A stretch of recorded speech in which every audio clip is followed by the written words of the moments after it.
Hello, everybody. Thank you for coming tonight. I'm Michael Speaks. I'm the Dean of the School of Architecture. We have a special lecture. Actually, all of our lectures are special, but this one tonight is for me especially wonderful, and I'm looking forward to doing a more formal introduction in a second. But first, I want to acknowledge with respect the Onondaga Nation, firekeepers of the Haudenosaunee, the indigenous people on whose land Syracuse now stands. So, I'm very thrilled tonight to introduce our speaker. You know, this semester we're doing a series of workshops, drawing workshops on Fridays, and our speaker tonight, Professor Perry Culper, is started one today. He'll be doing one over 2 weekends. And I'm going to do, and we will have, I think we have 2 more after this. They're on the posters in the stairwell, so you can see when they are. They're on Fridays. Tonight we're gonna do the lecture like we have in the last couple on Friday, which is to say that Professor Culper will lecture first in here. And there won't really be any questions in here, but we will immediately after the lecture go downstairs to the atrium, where there will be a reception. That's translation. There's free food for you downstairs, and some adult beverages for the adults. And we will then move to the tables, and you can sit in the chairs down there, and we'll have questions and have a conversation with Professor Culper. I want to thank Kyle Miller for helping organize all these, but I also want to thank Val Herrera, who is also involved in organizing these, and will also tonight, there she is over there. She will moderate the discussion tonight, and I think she was peeking in on and was part of the workshop this afternoon. By the way, if you missed her lecture last night, you missed a great lecture. I think it will be on, it was recorded. Please check it out. It was a really brilliant and very moving lecture, so you should definitely all check that out if you didn't see it. Okay, I have some things written down about Perry. I've known Perry Culper for more than 20 years, probably, maybe 22 or 23 years, something like that. 97.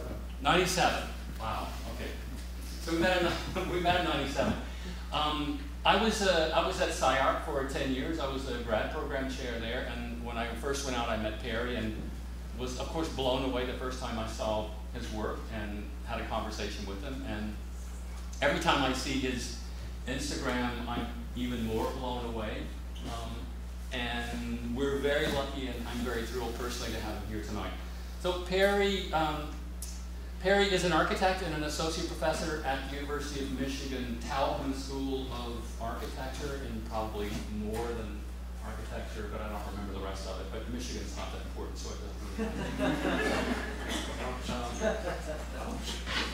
Well, Perry is more important than Michigan, we'll put it like that. He was a SciArc faculty member for 17 years. Prior to attending Columbia University GSAP, Perry worked at Eisenman Robertson. He worked at Robert A.M. Stern and at Venturi, Scott Brown, Rausch, not Eisenhower. I guess Eisenhower was not there, or never made it. So Perry worked at some very interesting firms. Went to Columbia University, and then moved to California and was at SciArc for 17 years, and was one of the great stars in the constellation of that incredibly crazy and weird place, which I still love, but I'm glad I'm not there. Perry's probably glad he's not there either. Perry was also the Sir Bannister Fletcher Visiting Professor at Bartlett School, University College London, 2018-2019.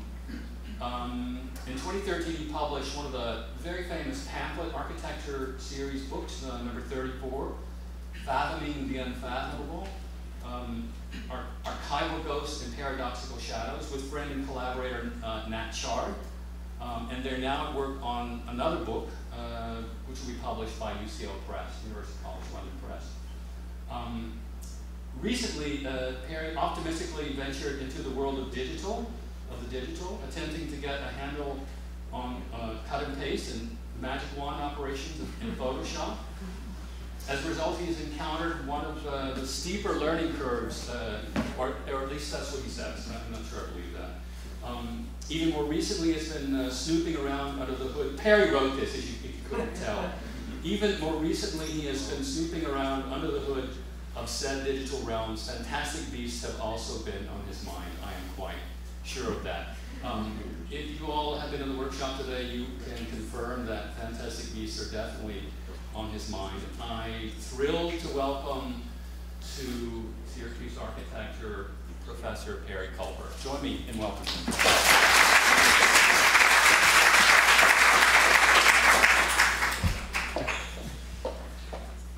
I just want to put this way. Okay.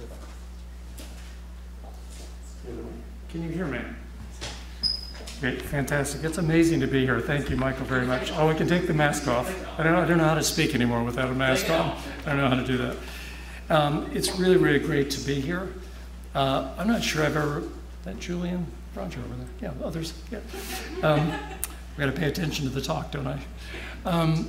Yeah, as I said, I've huge regard for Michael and the work that he's done here, his own work. I think the school is one of the key players on the architectural education scene in the country, so it's really, really great to be here, both for the workshop and the talk. So thanks to him and to Kyle. Kyle, I'm not sure what I'd be up to if Kyle wasn't helpful in the last couple of months. So thank you to Kyle and Andrew Koo, who's helping out, and the school for the invitation. Great to be here. I'm going to set the talk up. I'm going to set up some key things that I believe in, and then I'm going to work through a series of slides which try to a little bit unpack some of the structure of the discipline, the construction of what I do. First of all, architecture must first and foremost be generous. Second, I believe we're training and are cultural agents. We're not only professional architects. And I'm interested in producing work, both my own and with students, that has certain kinds of cultural durability. I think it's the most interesting discipline in the world because it potentially touches all disciplines. I may be biased, and that's negotiable or arguable, but I think it's a phenomenal discipline. I couldn't live 6 lifetimes and touch its complexities and richnesses. When I make decisions, when I'm working properly, which is probably 2012, what Michael alluded to or mentioned, pamphlet architecture with math, that's probably the last time it worked properly. I try to make decisions at 5 levels within my work. I try to touch cultural parameters. I try to touch institutional parameters, where we are. I try to touch disciplinary conditions, situational conditions, that is where I'm working, and personal efforts. So I try to make judgments and operate in work that tries to, in some way or ways, discuss those 5 areas. I think it's incredibly important for me to be aware of the various techniques of representations, the design methods, the conceptual frameworks by which architects can operate. Those are all Architecture 101 for me. And mostly I think about relational structuring, or relational assemblies, relational contours. What I mean by that is basically the type, duration, and magnitude of relational conditions. Maybe I can etch into that a little bit as I work through some of the things I'm going to show you. So surface capacity, I believe that drawings, visualizations, representations, objects, constructs, models, films, whatever, forms of representation can operate in 4 primary ways. One is to do with the explicit content that I'm interested in working on or someone's interested in working on.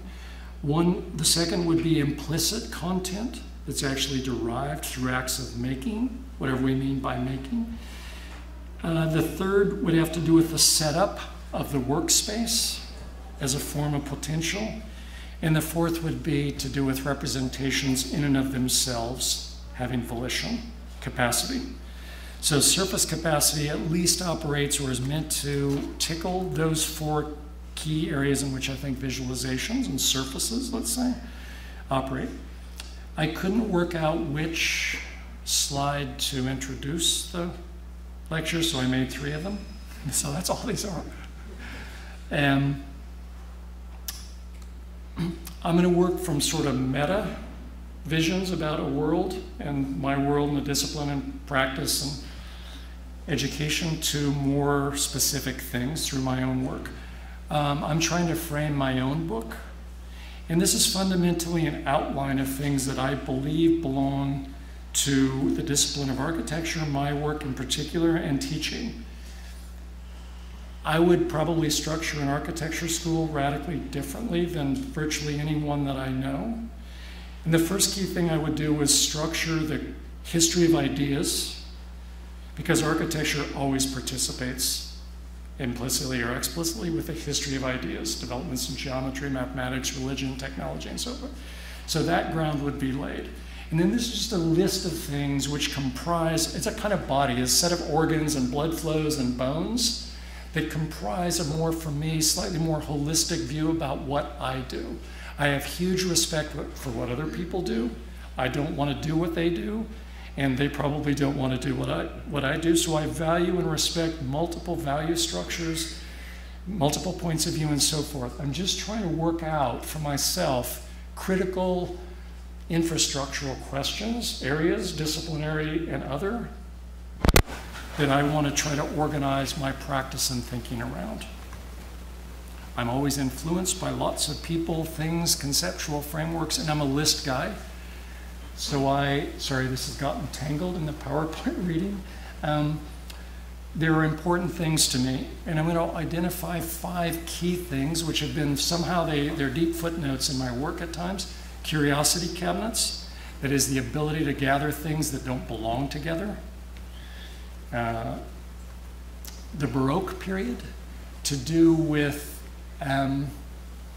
movement between symbolization and instrumentality, developments in theater, painting, mathematics, and so on. It's a critical period for me in terms of kinds of relational influences. The Surrealists and Dadas, of which Marcel Duchamp was a key, never really said where he was. This is a critical influence for me, this particular piece, because it talks about what qualifies as art and who can make it. For me, that was a radical realignment of what I thought was possible in my training, both educationally but also in practices. So that's a key thing. The Surrealists more broadly, I'm interested in a range of their techniques, from familiar strangeness to the juxtaposition of distant realities to extraordinary everydayness. So, and also their interest in waking bourgeois culture up. The Surrealists have been super important for me. Bob Venturi, Michael suggested I worked with Bob and Denise. The first book I read when I turned up at Columbia was Complexity and Contradiction. It's had a range of kinds of influences, rebuttals, alignments with me. Matthew Barney's drawing restraints, that is Barney's interest, the American artist Matthew Barney's interest in restraining himself to develop alternative creative muscles. It parallels physical training that he did as an athlete, as a football player in Idaho. So this body of work, which if you don't know any of these, are worth a sniff. And then a couple of pieces of writing. Wallace Stevens' 13 Ways of Looking at a Blackbird. It's useful for me at a number of levels, most of which have to do with producing 13 stanzas which never describe the blackbird as a thing, but build a world and point to it in multiple ways, so that there are multiple audiences, multiple ways to conjecture about a blackbird. So that's a super important poem for me. And then Borges' Celestial Emporium of Benevolent Knowledge, which is essentially, oh, that's Brett. Hello, Brett. Which is essentially a kind of curiosity cabinet, but his attempt to categorize, let's say, animals in a for me, a quite interesting way. This is probably, in addition to the first text, this is the operational palette for me generally when I work on things. Sometimes when I teach, I'll touch a range of these things. I'm not going to go through them because we simply don't have time, but I care about how we work representationally, methodologically, but I also care a lot about things down here like the naming problem. For me, when I say things like, please design a foyer, the foyer is 95% of the way finished by naming, in this case typology, programmatic typology. So the naming problem cites truth, beauty, but the naming problem for me is something that I'm always around. The roles that things play, I'm really interested in when we make a piece of work, whatever that might be, writing, film, teaching third graders. There are a lot of variables, and I'm interested in the roles that those variables play and the diagrammatic relationships of those parts. Language folds, analogies, tailored visualizations, and so on. Just a range of things that I care about. I care about this a lot. This is critical to me. The differences and connections between the language of representation and the language of spatiality and so on. This is Architecture 101, design methods, how we work. This is a body of work that I've done, that I work on with students, that I try to enhance in my own work, to increase the range of ways we think we can produce work. Methods, techniques allow us to carry those out, let's say, and that increases my versatility, dexterity, plasticity as a, let's say, a designer and teacher. But it also allows me to become more discretionary about when I work on things and how I work on them to more effective means, let's say, areas. Methods, when I look at methods, there's just a carcass of things that I look at. I look at representation techniques this way, conceptual frameworks, program, and so on, where they come from, what they do well, what they don't do well, how authors interface with them, case studies, how you use them, and so on. I'm not going to go into these in any kind of detail. You're welcome if you'd like to have a look after the talk. I'm, again, a list guy, so I keep track of, I've got all kinds of lists. These are visualization thoughts. Drawings as a way to rehearse design decisions. These aren't magical. Drawings as a ground to open default assumptions, blah, blah, blah, blah, blah. They're little mantras, little conundrums, little things that keep me alive and well. I also keep track of patterns in my work.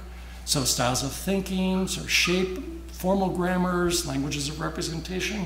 I try to really look at references, all kinds of things to keep track of the world that belongs to the more immediate worlds that I might be constructing when I work. So when I'm working, I have two work tables. They're 3L by 7 foot solid corridors. One has a machine on it. 3 feet away from it is this one. So that's what a workspace looks like. That's what the other workspace, the digital stuff, cut and paste. I'm really totally an amateur. I make work, I'm interested in making work at very different speeds and with very different gradients of resolution. So I made about 60 projects that are called conceptual catalysts. They occur in, they exist in 7 key categories, which are, for me, kind of contemporary categories. So for example, Digital Mania is a project finished. That's a materiality fabrication production. Architecture that makes, erases, and remakes parts of itself, project.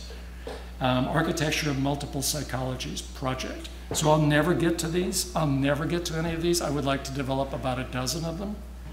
Let's say representationally, I hesitate to say spatially. They keep my conceptual frameworks alive. They keep my imagination ticking. They let me imagine things outside of what I expect the world to be. What would happen if you build a plan of a building over there and you built a section of the building over there? Little pickles, conundrums, ditties. 24 I like. So I made these for a talk at the Bartlett years ago. I like thinking about Vincent van Gogh's Lone White Iris, Lady Gaga, and nanotechnology, all in the same spatial sweep. So I did the talk around these 24 I likes. I like thinking about the contemporary architect being many architects, a hybrid species, agile and skilled at occupying contested edges and dusty perimeters, yet capable of turning on a dime, and so on. So again, a kind of a list thing.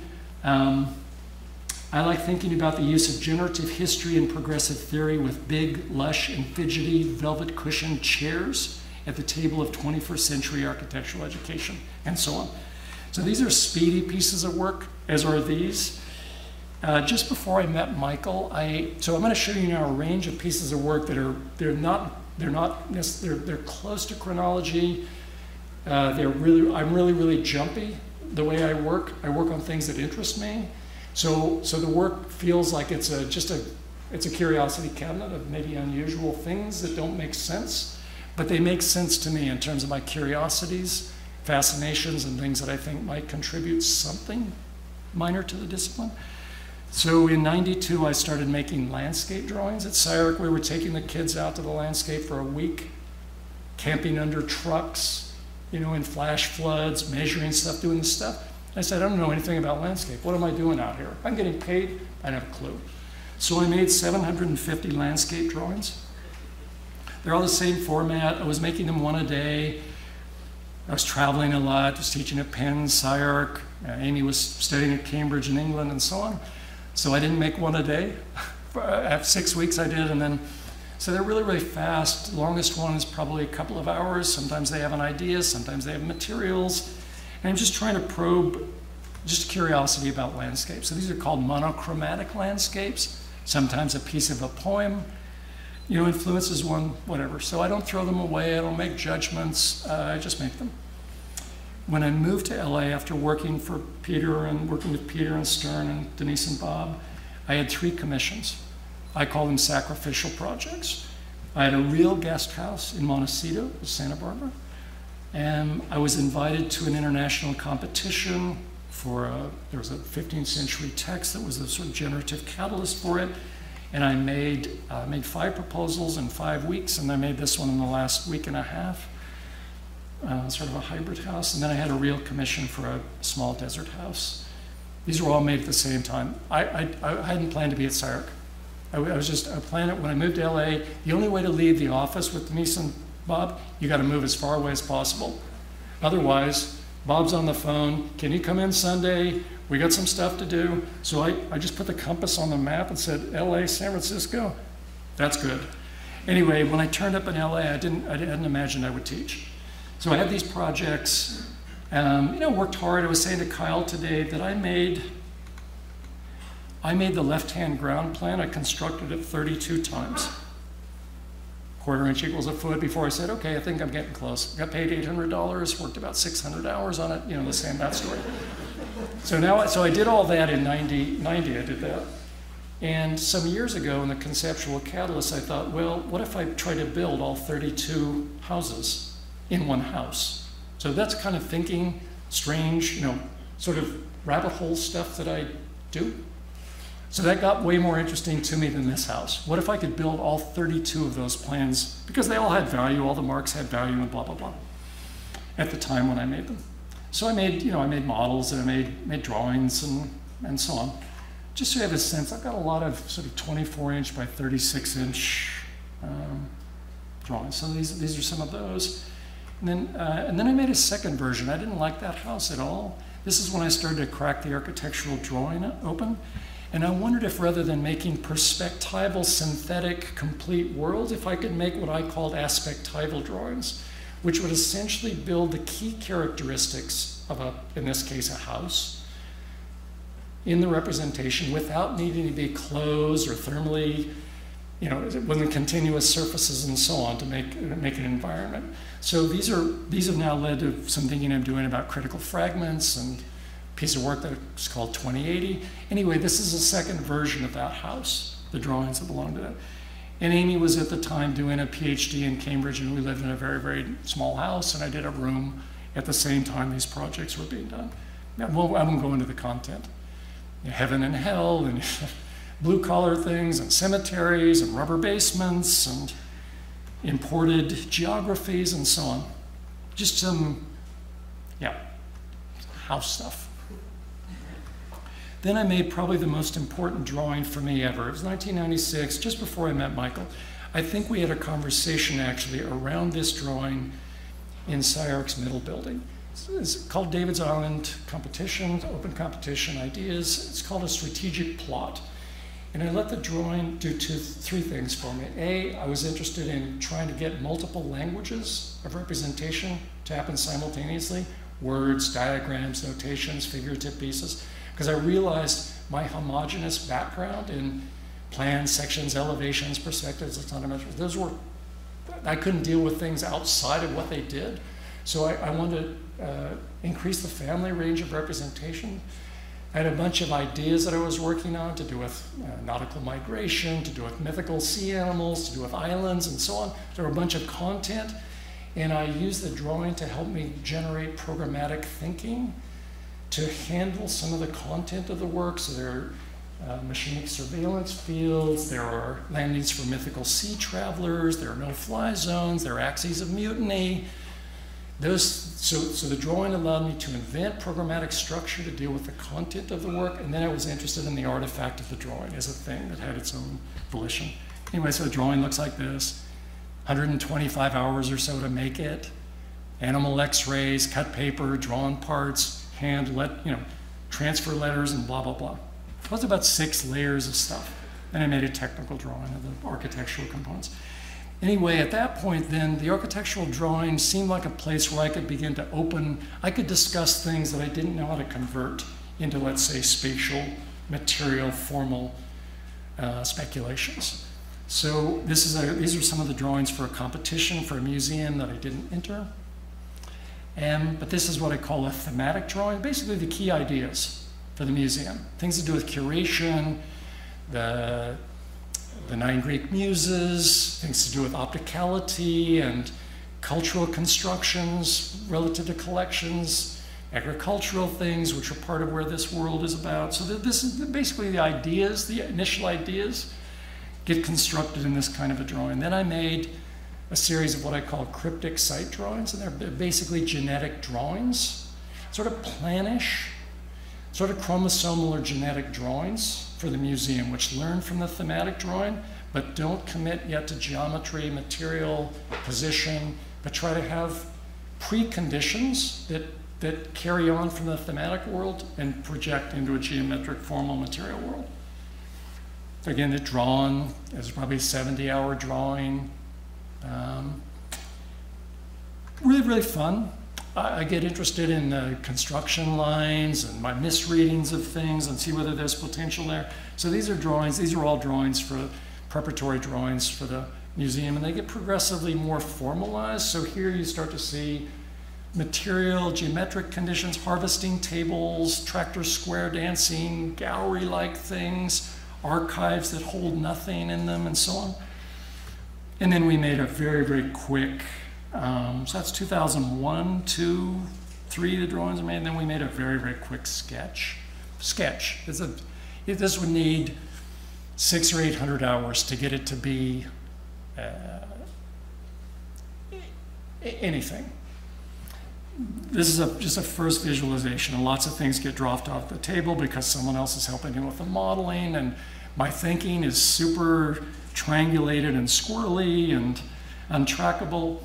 So I'm going to show you a bunch of work where I'm working with someone else. They're doing some modeling things. They're collaborators, but a lot of the juice gets squeezed out because of a number of transitions and thresholds and communications that can't happen. Anyway, I got interested in erasure as an architectural and representational act. So this was an idea about a house where I would essentially erase thresholds, equipment, furniture, practices, and then reboot that erased realm with a pair of what I call reflexive objects that would then reignite the emptied out world. These are relational drawings, not a plan or a section or it's not anything like that, just relational drawing. I'm only trying to work on erasure and recoding in these drawings. Then I took on a piece of work in 2003. I was working hard when I was working, but it was really, really slow. Lots of ideas, research, I said, could you work quickly? So I tried to work analogically, that is through likenesses. And I decided just to give myself the lens or vehicle of a desert house to do that.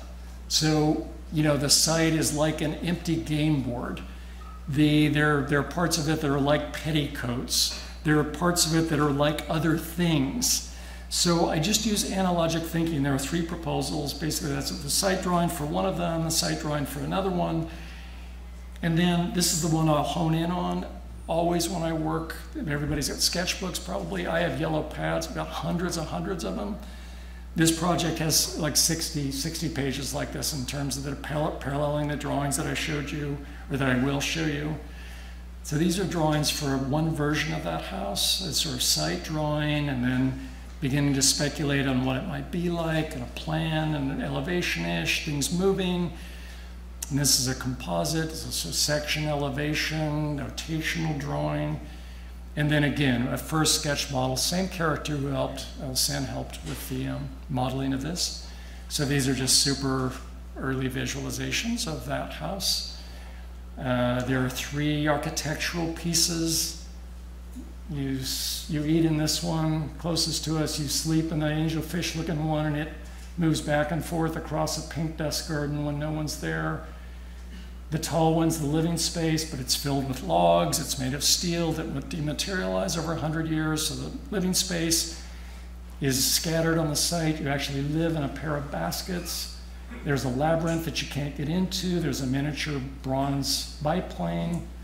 There are chromed shadows. There's a billiard ball, blah, blah, blah. And this is the sleeping chambers and so on. Doesn't matter, the content matters less, but that I was working through analogous thinking. Prehistoric animal-like things, angel-like things, petticoats, udders of cows, empty game boards. So in the proposal, there are a series of landscape milling machines that are always milling the landscape. And this is a local focus where the milling machines have milled these garden surfaces and their cryptic languages in each of the different gardens and so on. So there's a larger set of landscape interests here in terms of this cultivation of the land through milling. This is the living space. It has a miniature version of the proposal on the side, built. So you live, this is the living space. There's another one over here. There's a mechanical hawk that belongs to that living space. The content matters less. Our daughter was born this year. 2 weeks after she was born, I was invited to the Prague International Biennale, and I was asked to deal with architecture as a transient phenomenon. So we made what we called a metaspheric zoo. It's a cross between metaphor and atmosphere. And it basically tries to develop species that are linked to landscape and are linked to certain zoological and botanical languages to produce this zoo that deals with transience. Anyway, it's a 15-foot long object. It's a drawing with like 45 pieces, and cut paper and gold leaf and drawn parts. This is the digital background. We shipped that off. Anyway, this is a kind of thematic drawing which is not spatial, but it tries to capture some of the species. There's a roving taxidermy. There's an archive for obsolete shadows and so on. So these are just biopsies of that world. And then in 2009, we used to have research through making grants. You could get up to $20,000. Britt probably was part of a couple of these. None. Anyway, I got one the first year, and I was interested in how we could fold landscape elements. Fences, dikes, berms, revetments, knolls, and landscape types, axial, meandering, picturesque, and landscape biologies, infestations, all kinds of things to do with temporal problems. I wondered if we could breed those to find a new form of temporality for architecture. So we made a ton of, spent $4,000 of the $19,000. Because I couldn't get my act together, and one guy helped me, and the rest went into the kitty. Anyway, we made a bunch of visualizations that ended up with these zipper blooms and landscape berms and fabric predators and notational and real landscapes. It got about 8% where it should get. It is just, it's Perry being distracted or too distributed or something. My good friend Coy Howard, when we moved SCI-Arc downtown, we said, we don't know anything about downtown. Let's walk around, see what we see. And 2001, and we decided to make a series of rooftop houses, speculative houses. We had 7 projects we had in mind. Some sonic monuments, a large market over Broadway, these rooftop houses and so on. So just recently, last summer, we made 5 of them, and I drew the plans that we worked, in our shed in Silver Lake. And they're really, really different. They deal with different kinds of ideas. I don't collaborate so often, sort of openly. Coy's a good friend. Michael knows him well. Others in the room. Anyway, these are really lousy iPhone photographs from my work table, just in one of the houses and so on. I make a lot of, this is just a cross-section through some of my work. I just get interested in things, so I got interested in building envelopes. So I made about 6 of them planned, and there are about 4 of them. 2 are complete and 2 are underway. Anyway, thinking about the whole surface as a building envelope, a skin, let's say. This one appropriates my own work, basically, the cut paper I use, David's Island parts, and so on. The work table looks a bit like this, when I'm going on some kinds of drawings. Again, just iPhone. This is a vertical surface which is interested in various forms of medical imaging technology, MRIs and X-rays, laser scans, LiDAR, and so on. Got a lot of unfinished things, so I've been interested in dismantling perspective vision, the picture plane, the horizon. So these are just cut paper pieces for a floor triptych that will have a ceiling component. So I'll return to that theme, the dismantling of the horizon. And then Michael mentioned, Nat and I were very, very fortunate, very, very grateful, honored to win Pamphlet Architecture 34. We're friends. I'd probably seen him twice when we started this work in 12. Anyway, we were interested in contingent architecture. That is architecture that doesn't predict what you do, but opens up what sense you might make out of things, what metaphorical crimes could be committed. Anyway, I made a series of drawings for a laboratory for forensic drawing, was the kind of program. And then if you don't know Nat's work, he should be the one talking here. He's made, amongst other things, he's made all kinds of drawing instruments which look at picture plane problems, that look at different kinds of technologies, look at how relations can be structured. Anyway, we made a pair of drawing instruments. That's Nat's world on the right, and that's my world on the left, as a way to develop our friendship, as a way to work on indeterminate architectures. So we each made drawings. That's Nat's drawing. This is a physical thing. And then we made these drawing instruments. They have domes and things that interrupt. They throw paint at each other, basically. A time-lapse photograph of the thrown paint and so on, just to work on this problem of contingency and indeterminacy as an architectural condition. Then we've been lucky to have a couple of exhibitions, and I mostly show these because you get a greater sense of some of Nat's work. It's on the wall, it's on the bases here. This is we did a workshop in Winnipeg a few years ago. His work's incredibly interesting. Super focused. He's an incredible bulldog about the things he cares about. He moves around, but he stays focused on the things of interest to him. And then when I was the visiting professor, as Michael mentioned, we had an exhibition at the Bartlett, and super nice. Bob allowed us to put the work up for a month, and so just some images of the exhibition. So there were a bunch of spaces, and it was really, really fun. People super generous there, and everybody kicking in. They basically built all the stuff. We're about to build all the walls, and it's not really proper gallery space. All the stuff we got built. We had just some images from that exhibition. In the Photoshop world, I work with students who work with coding, scripting, processing, all kinds of digital modeling, AR, VR, blah, blah, blah, blah. I don't know anything. I know a bit about it conceptually, but I don't know anything about it operationally. So I wondered if I could learn a couple of Photoshop skills. And I gave myself, I said, well, what if you made house, garden, landscape? That was the kind of focus that allowed you to try to work out, cut and paste, literally a transform tool. This is all I'm trying to do. Late at night, similar to the one-a-days, the landscape one-a-days. I basically just find things, images, my own work, other things that interest me, and I wonder just speculatively in an hour, hour and a half, 2 hours max, if I can speculate on house, garden, and landscape possibilities.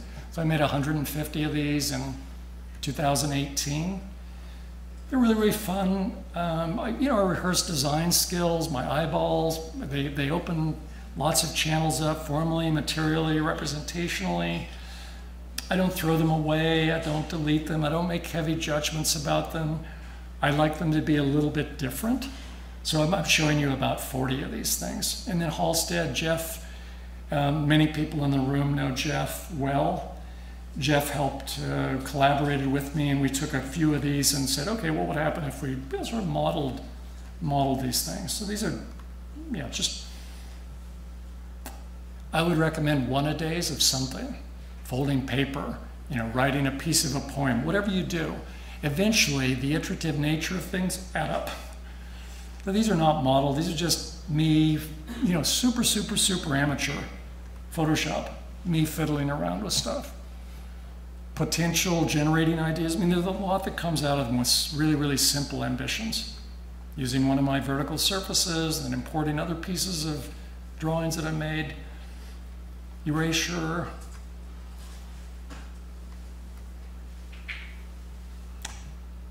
You say, well, how are these houses, gardens, and landscapes? Well, I wouldn't try to make these literally. They would need translations and interpretations, other interests, other gear, but they help me, but mostly just get a couple of skills in Photoshop.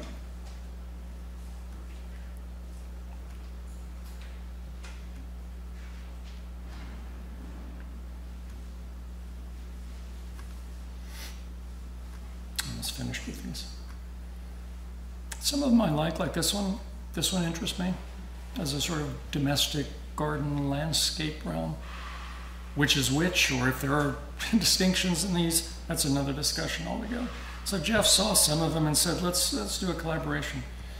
So this is an image that I made, and then Jeff did a really, really quick ZBrush translation. We're talking about this, working back and forth. So that's rendering, that was me, and then working back and forth with Jeff. So translation, it's me. And then this is actually 2 houses, 2 gardens, and 2 landscapes in one. There are a couple of variations of that one. More Photoshop stuff I was interested in, sort of proto-objects, proto-architecture, so I just found stuff again. Let's imagine them as elevations or surfaces or objects. So these are, I made a bunch of these. I'll just show you a handful, not as many.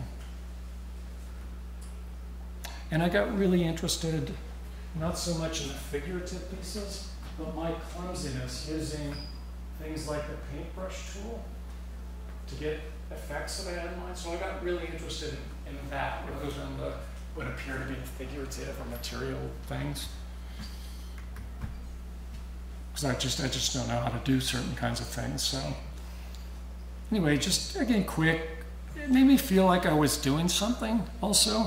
I was telling Kyle today I've probably worked about 8 months in the last 16 years. In an hour and a half, I can feel like, oh, okay, you did something. They're super fun. I won't do anything with them probably. They're what they are. And then I got really interested. If I was thinking about an object, all these things contribute to the object. I get interested. I chase little things when I find something that seems interesting. Again, just downloading stuff, parts of airplanes, a couple of drawing bits of mine, so on. Got invited to design a birdhouse. 30 of us from mostly Europe. Anyway, I worked with 3 former thesis students super quick turnaround. You had to make it. So I haven't made very many things in a long time. Anyway, we made a series of inspirational drawings. There are a bunch of ideas, and I won't go into those, but we made a series of inspirational ideas, and then we made this object. It's 3D printed, the yellow bits, 3D printed, and they're milled parts and painted by an auto body character. It's about the size of a large dove, just to give you a sense of it.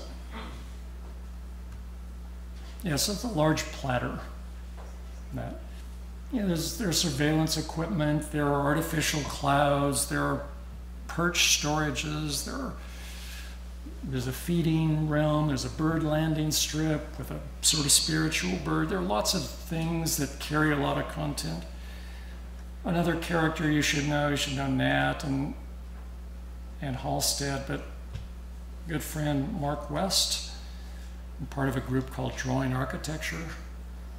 Pete Cook and Michael Webb and Smout Allen and Nat and Brian Cantley and Mark Nada, Reed Eekhout. Anyway, Mark said, let's do it. I originally imagined that first bird motel as an ecology. So he said, let's do a collaboration and let's see what this would look like over and through time as a kind of metaphorical drawing, let's say. So that's, Mark West, you should know. Then we made a second birdhouse. We didn't have any time. I basically have no money ever, but I pay everyone that I work with. So another former thesis student. We cobbled a bunch of things from the first bird motel, and we made a second one that's called El Dorado. There's a whole series of them. They float, they visit fictional and real places, ice, Antarctica, plane runways, painted ceilings, medieval manuscripts. So they visit, they potentially go to lots of places. And there are things like, there's a bird alphabet, dancing topiary garden. It's human, non-human relationships, and it uses basically human programmatic things, programs to stimulate the conversation. So there's a stuffed technology garden, for example. It's all clad in flowers and things that birds can eat, but it basically takes aerial elements, mothballs them, and makes a garden. Bucky Fuller. I mean, there are a lot of stuff going on. The fountains, the red thing. That's the stuffed surveillance, stuffed technology garden. And then we made some images that try to build the spirit, use representation actively. So it's both descriptive, it's all modeled, but we're also trying to use the representations to carry certain communicative potential. So there are lots of models of these. There are doubles, there are singles, there are 1.5, there are baby ones. And so we just to finish the work, we made some images which try to work on representation, try to work on design questions relative to this bird habitats. And there's a third version. The hope is to make 13 of them. So another former thesis student, we made what's called a Skywriter. And it basically writes Wallace Stevens' poems in the sky, amongst other things. And it won't go into the ideas, but it's again human, non-human things. It has things like an artificial weather garden. It has a working log. It has a talisman. It has a theater. There's an interior that's a shrine, spa-like thing. It has a zoetropic restaurant that belongs to it. There's a reference to Lauget's primitive hut. It has housing. Housing room. And again, I'm just telling you and trying to describe what's here, not the ideas. So we just made some final images. We didn't have any money and time again so we made composite drawings to try to build up the characteristics and qualities of this world. This is an homage to another primitive hut. It's a diving board for birds, but it's also, there's a lot of other kind of rhetorical work relative to the housing proposal and so on. There are lots of models of this. The basic husk of the thing changes its material as it moves into different environments. It's capable of adjusting its material characteristics. It's true of the previous birdhouse as well. There are a number of things that can change in different environments. A bit of a shift here. Nat and I we're going to make a project for Orford Ness, which is a sort of bomb and trajectory testing site in the UK, World War II. Beautiful land spit,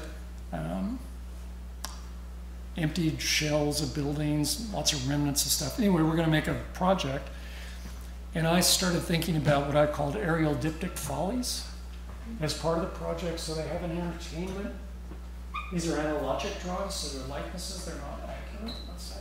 So the top is to do with a spectacle, the bottom part is to do with surveillance. So there were double agents in a way in this setup. These drawings are more like, they're 24 by 18.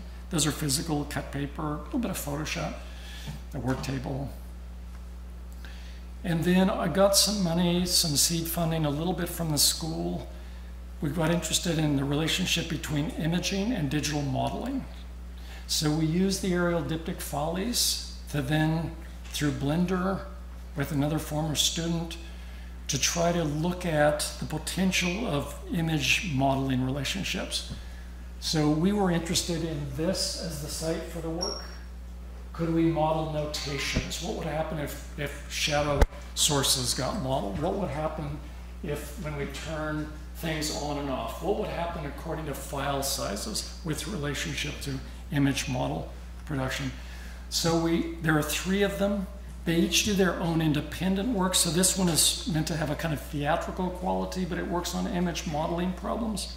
So everything's modeled, the drawings, everything's modeled in all of these. Also interested in things like the information in digital models. So wireframe information is shared with other modeling information. Does this have other potential in relationship to rendering, for example? So we got interested in those kinds of things. Anyway, these are not just, they're renderings of that first aerial diptych folly.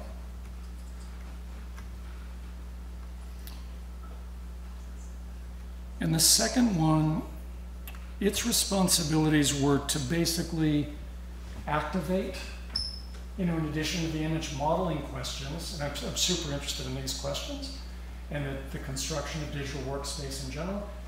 We were interested in what the periphery would be like if this was the sort of parent, the juggernaut, the contributor to producing outside. This one's responsibility was that. So again, this is the workspace that we're interested in. Literally everything in this workspace we were scrutinizing, looking at the potential in addition to all the stuff inside the image. And again, they're all digital. Everything's modeled.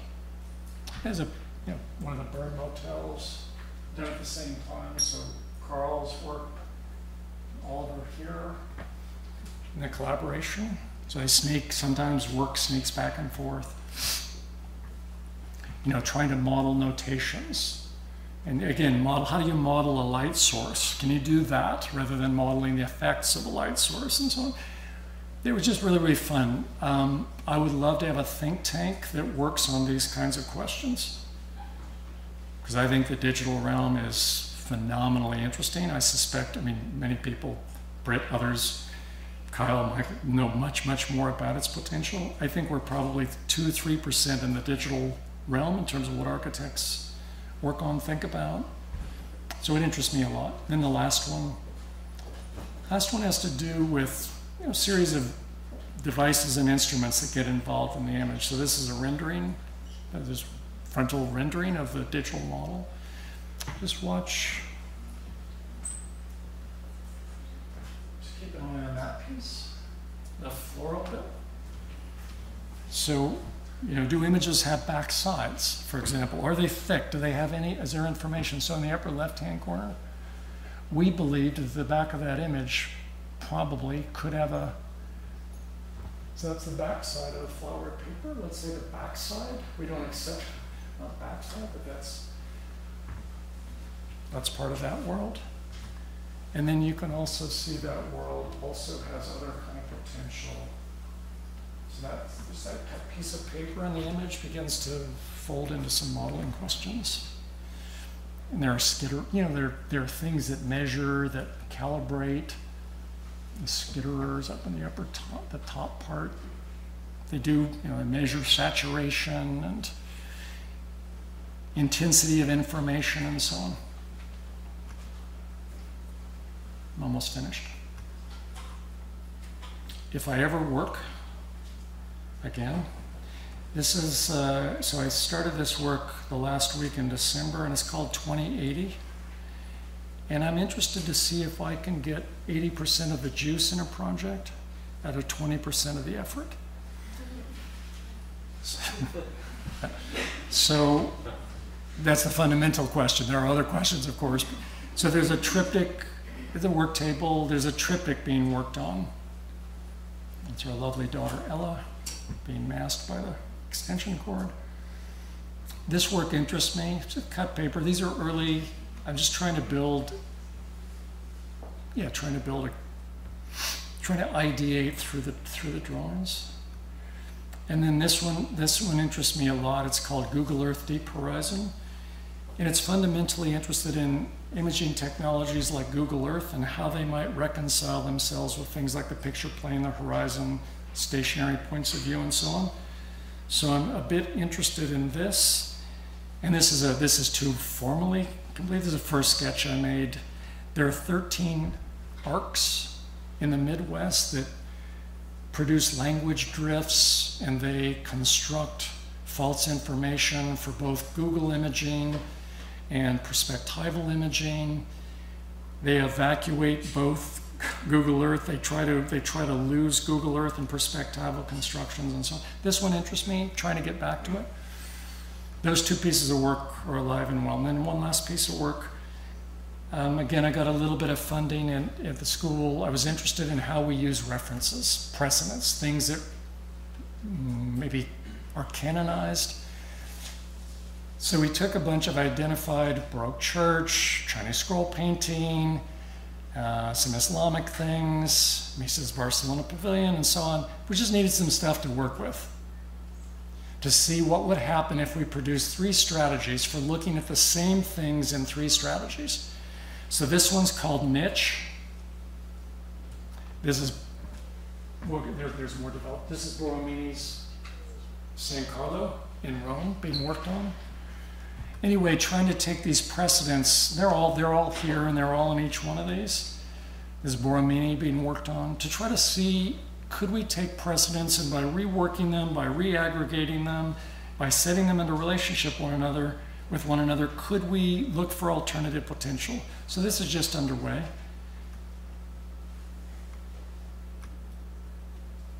Yeah, we're trying to finish. We're in the realm of this. This may be kind of one of the finalish images. This may also be one of them, and that's called Niche. That's strategy number 1. It's all modeled, except for the Noli map. Then strategy number 2 takes those same things and basically uses a Knowling strategy. Basically just tries to organize the pieces according to a set of parameters that we set up. So it's not there are animals and some equipment introduced into this one, but it's basically the same elements. This is the Borromini table. The same things that we started with in the first one, but they're reallocated now through a kind of Knowling strategy. This is a shrine at Issei, and it has a shadow projection, and it's tagged. There's a Turkish mosque, the same thing that exists on the Borromini table, and so on. So we're just trying to finish this. Again, no money, so there's not a lot of time, a lot of conversations, lots of Baroque churches referred to, lots of interests and ideas that I won't go into. Sort of fun, same elements, just trying to see, well, so this is maybe one of the final images. Things like angels that are topographic, they exist in another way. Flat things that produce shadows. Just things to do with organizational structure, tagging systems, and so on. And then I'll just show you one last piece of work. This one has several phases, and it's called Ryoanji Reconstruction, and we basically try to take those same elements and reconstruct the great Zen garden Ryoanji in Kyoto. This one has several phases where we're using representation, let's say actively, to try to see if we can critically reflect on the work that we've done, but also to open up the garden in terms of how it could be rethought. So initially we designed it. We designed all the pieces. This also has Japanese influences, from theater to literature to ritual techniques and so on.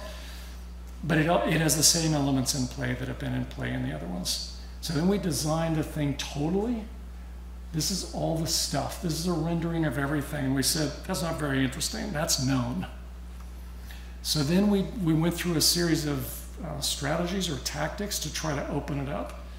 One was to then think about it as a backlot in Hollywood, where we began to take critical fragments and distribute them. Another one had to do with erasure, evacuating, fundamentally dismantling information, let's say, in terms of optical expectations.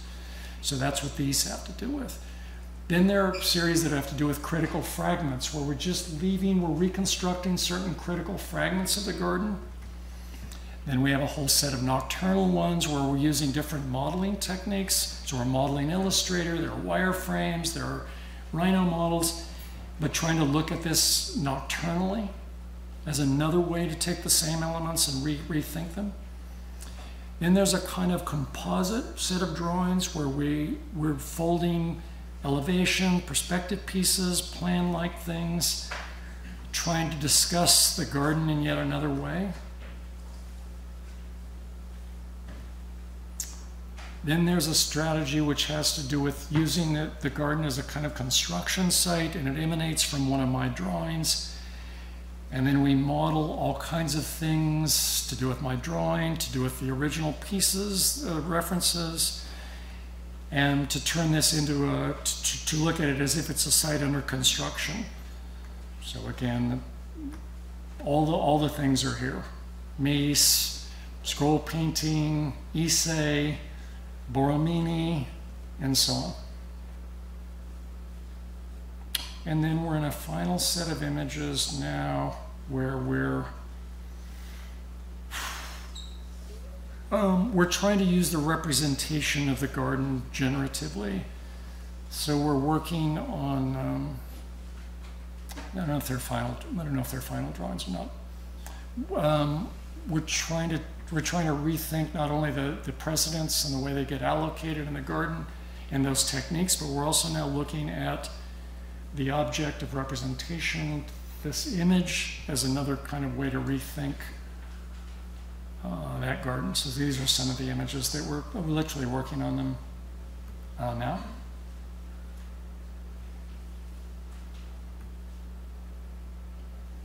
And that's the last image. So thank you all for, is it still Friday, do you suppose?